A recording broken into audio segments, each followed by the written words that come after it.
Very good morning my dear friends. இன்னைக்கு wellness மெசேஜில் உங்களெல்லாம் சந்திக்கிறதுல ரொம்ப சந்தோஷம்.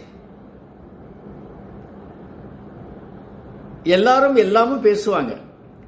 சார், உங்களுக்கு நான் ஒரு உற்ற நண்பன், என்ன மாதிரி ஒரு ரிலேஷன்ஷிப் நீங்கள் பார்க்க முடியாது, நம்மளோட ரிலேஷன்ஷிப் வந்து த பெஸ்ட் ஒன், எல்லாம் வாய் வார்த்தையே பேசுவாங்க. உங்களை நான் முழுசாக நம்புறேன்னு சொல்லுவாங்க.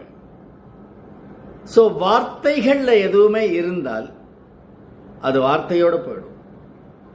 காற்றோடு வந்ததெல்லாம் காற்றோடு போகும் மாதிரி இது தன்னால போயிடுறது. Love is nothing without action. உன் மேல நான் நிறைய அன்பு வச்சிருக்கேன் அப்படிங்கிறத எப்படி தெரிவிக்கணும்? நம்மளுடைய நடவடிக்கை அதை சொல்லணும். அவங்களுடைய ஒவ்வொரு பேச்சு, எழுத்து எல்லாமே அவங்களுடைய செயல், அந்த செயல்திறன் செயல்பாட்டில் இருக்கணும். It should be in action.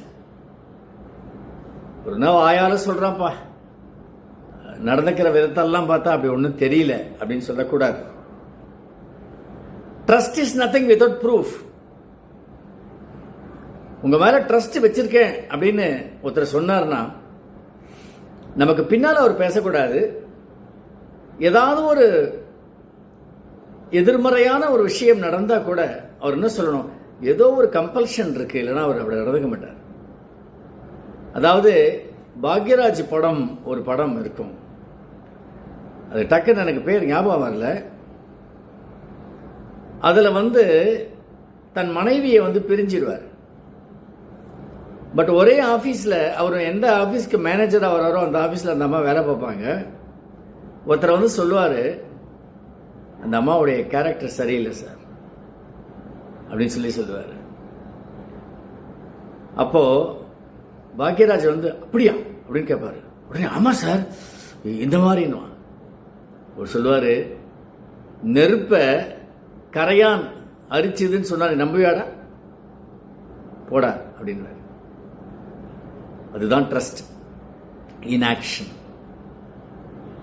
அது வார்த்தையில் இல்லை. நீ என்ன சொன்னாலும் சரி, ஐ ஹாவ் மை ட்ரஸ்ட். அதை கேட்டுட்டு அந்த அம்மா அழுவாங்க, இப்படி ஒரு கணவனையா நான் பிரிஞ்சேன் அப்படின்னு. Sorry is nothing without change. இப்பெல்லாம் ஒரு ஹேஸ்டி ஃபால்ஸ் வேர்ல்ட் ஆயிப்போச்சு. பேசுறதெல்லாம் பேசிட்டு ஐம் சாரி, ஒரே வார்த்தை, I'm sorry, please don't take to heart. அதை மனசில் வச்சுக்காத. ஐம் சாரி, தெரியாம சொல்லிட்டேன், அவசரத்தில் சொல்லிட்டேன், அப்படி சொல்லியிருக்க கூடாது, சாரி அப்படின்னு சொல்றது பெருசு இல்லை. ஓகே, அப்படி ஒரு சாரி அப்படின்னு தன்னுடைய அந்த தவறை ஒத்துக்கொள்ளக்கூடிய அளவுக்கு உங்களுக்கு ஒரு பிராட் அவுட்லுக் இருக்கு.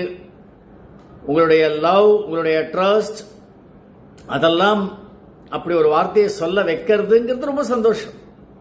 ஆனால் அது மறுபடியும் அதே மாதிரி வார்த்தை வருது, அதே மாதிரி ஒரு செயல் வருது, அது உங்களுக்கு விரோதமாக எதிராக பிடிக்காம இருக்கு அப்படின்னா அந்த சாரிங்கிற வார்த்தை இஸ் நத்திங்.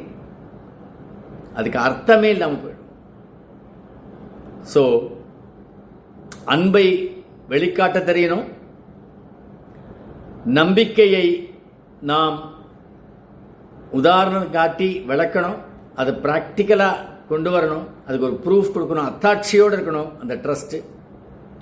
சாரிங்கிற வார்த்தை உதட்டிலேருந்து வரக்கூடாது, உள்ளத்துலேருந்து வரணும். அப்படி உள்ளத்துலேருந்து வந்ததுன்னா அது திரும்ப வராது.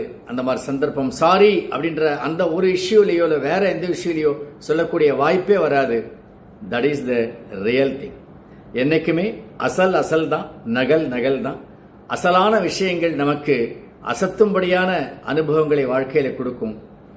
ஆனால் அசல் இல்லாதது நாம அசந்து போற அளவுக்கு வாழ்க்கையை ரொம்ப நொடிச்சு விட்டுரும். All the best my dear friends. Let us go for the real one.